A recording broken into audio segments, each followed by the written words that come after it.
Cricket chronicles with Chandresh में आप सबका स्वागत है। आगे बढ़ने से पहले आप सबसे दरख्वास्त है, प्लीज चैनल को लाइक कीजिए, शेयर कीजिए, सब्सक्राइब कीजिए और साथ ही साथ नोटिफिकेशन की घंटी बजाइए। और आज का दिन मंगल का दिन और आज के दिन डबल हेडर का मुकाबला है, डबल हेडर दिन है। आईपीएल 2025 में पहला मुकाबला है लखनऊ सुपर जायंट्स और कोलकाता नाइट राइडर्स के बीच में, जो खेला जाएगा ईडन गार्डन्स कोलकाता में। और उसके बाद शाम को होगा मुकाबला मुल्लापुर के नए स्टेडियम में पंजाब किंग्स और चेन्नई सुपर किंग्स के बीच में। तो शुरुआत करते हैं पहले मुकाबले के साथ, जहां पर जो है लखनऊ जा रहे हैं कोलकाता ईडन गार्डन्स के ऐतिहासिक मैदान पर मुकाबला करने के लिए कोलकाता नाइट राइडर्स के साथ। और ये एक बहुत ही इंटरेस्टिंग मुकाबला होगा, क्योंकि आप अगर देखें लखनऊ सुपर जायंट्स, बहुत सारे मसले हैं उनके टीम में, बहुत सारे मसले हैं। मसलन उनके जो टॉप ऑर्डर में परफॉर्म कर रहे हैं मिचेल मार्श और एडन मार्करम ने मिलकर अच्छी बल्लेबाजी की अभी तक, और साथ में निकोलस पूरन ने जबरदस्त बल्लेबाजी की है और टीम को एक ऊर्जा प्रदान की है टॉप ऑफ द ऑर्डर। पर एक दिक्कत जो है यहाँ पर लखनऊ सुपर जायंट्स के लिए, तो वो है उनके कप्तान ऋषभ पंत की बल्लेबाजी।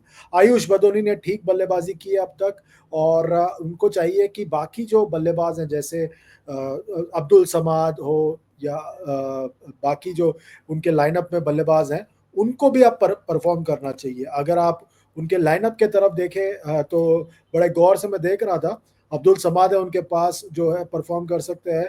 उसके अलावा शाहबाज अहमद भी है जो एक ऑलराउंडर है, जिसका इस्तेमाल सही होना चाहिए। तो अगर ये सब परफॉर्म करने लग गए तो ये लाइनअप और बेहतर कर सकता है, क्योंकि गेंदबाजी उनकी कमजोरी कड़ी है।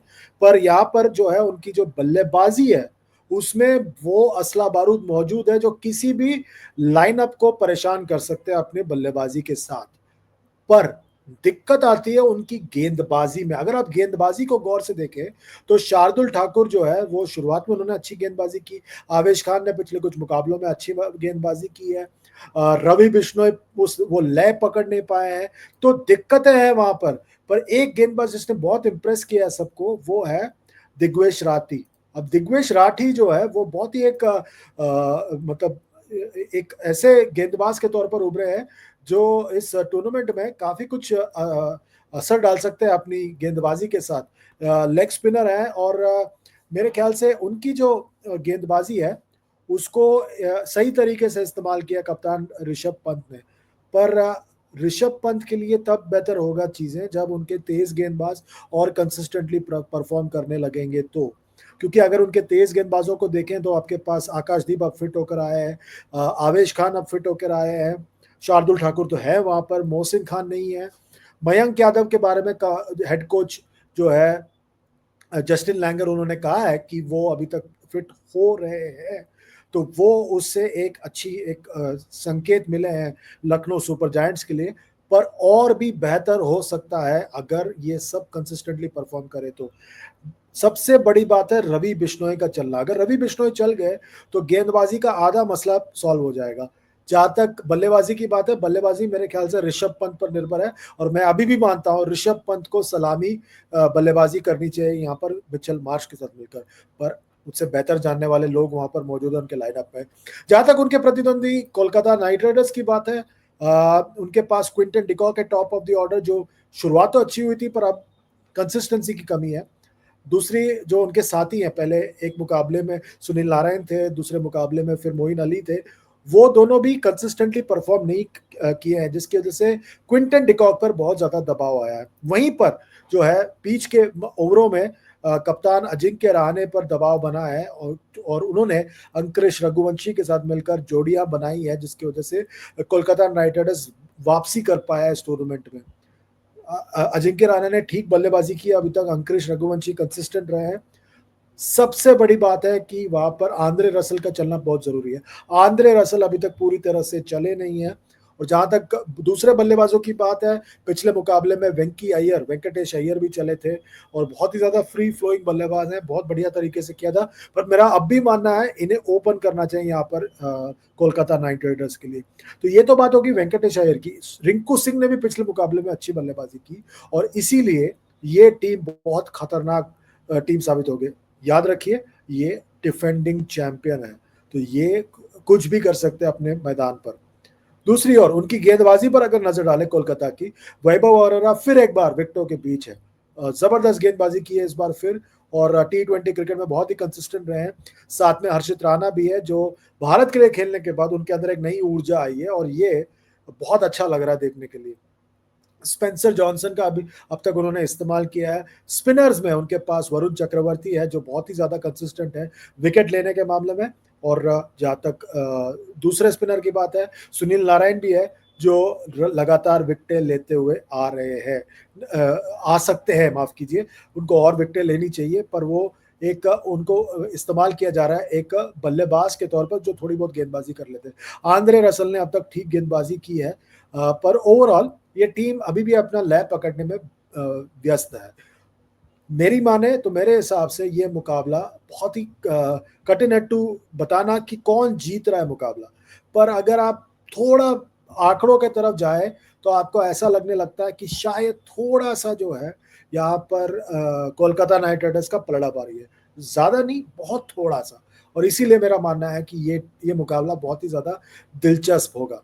चले, ये तो बात हो गई यहाँ पर इस मुकाबले में जो कोलकाता नाइट राइडर्स और लखनऊ सुपर जायंट्स के बीच में। अगला मुकाबला है पंजाब किंग्स और चेन्नई सुपर किंग्स के बीच में, और ये मुकाबला होगा मुल्लापुर में। और इस मुकाबले में फिर एक बार हमको देखने मिलेगा कि क्या महेंद्र सिंह धोनी, क्या वो फिर अपना लय पकड़ पाएंगे या नहीं पकड़ पाएंगे।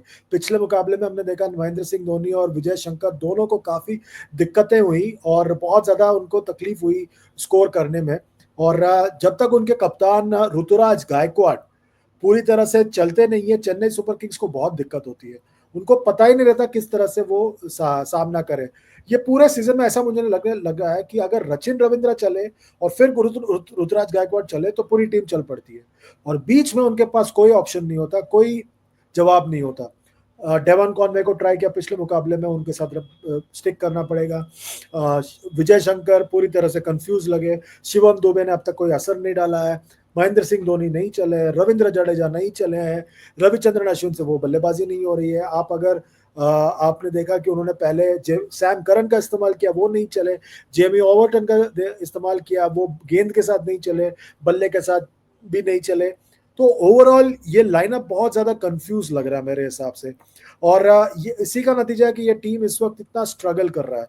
और उनकी गेंदबाजी पर भी अगर नजर डालें तो मेरे ख्याल से वहां पर खलील है, जिन्होंने बहुत ज्यादा असर डाला अपनी गेंदबाजी के साथ, अपने प्रदर्शन के साथ बहुत इंप्रेस किया है, शुरुआती झटके दिए हैं।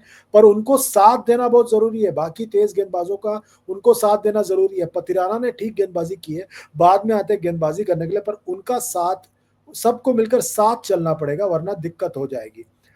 तो जहां तक बात है इस टीम में जो सबसे ज्यादा प्रभावी स्पिनर रहे हैं वो है अफगानिस्तान के नूर अहमद।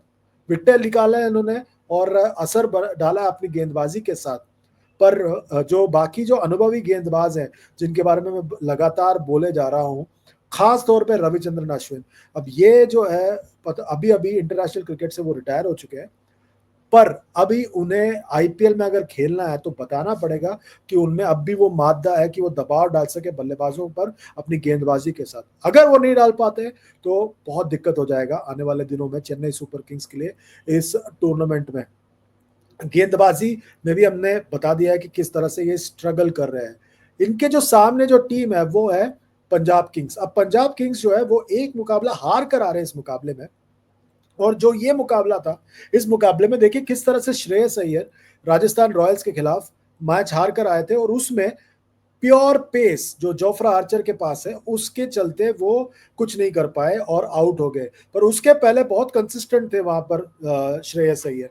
तो इनका चलना बहुत जरूरी है पंजाब किंग्स के लिए। अगर वो चल पड़े तो बाकी बल्लेबाजों पर अच्छा असर पड़ता है। प्रभसिमरन सिंह जो है, जिन्होंने बहुत इंप्रेस किया मुझे अब तक इस टूर्नामेंट में अपनी धुआंधार बल्लेबाजी के साथ, इन पर नजर रखिए। ये भी परफॉर्म करेंगे तो पंजाब किंग्स पर बहुत अच्छा असर पड़ेगा। और बाद में उनके पास बीच में दो बेहतरीन बल्लेबाज हैं, उसमें से एक है निहाल वदेरा, जो पिछले मुकाबले में भी उन्होंने अच्छी बल्लेबाजी की थी और अब सबको प्रभावित किया था अपने बल्लेबाजी के साथ। जहां तक और भी बल्लेबाजों की बात है, top of the order Priyansh Arya है, और बीच में उनके पास ग्लेन मैक्सवेल है, जो भी आकर तेजी से रन बना सकते हैं। वो गेंदबाजी भी करते हैं ग्लेन मैक्सवेल, साथ में मार्कस स्टोइनिस भी है वहाँ पर, तो वो भी कुछ कमाल कर सकते हैं वहाँ पर, तो उनके पास वो विकल्प भी मौजूद है। सबसे बड़ी बात है मेरे ख्याल से जो पंजाब के पास है वो है गेंदबाजी। गेंदबाजी में उनके पास अर्शदीप सिंह है, जो कंसिस्टेंटली विकेट निकाल रहे हैं। साथ ही साथ उनके पास लॉकी फर्ग्यूसन का रफ्तार भी है और युजवेंद्र चहल की फिरकी गेंदबाजी भी है।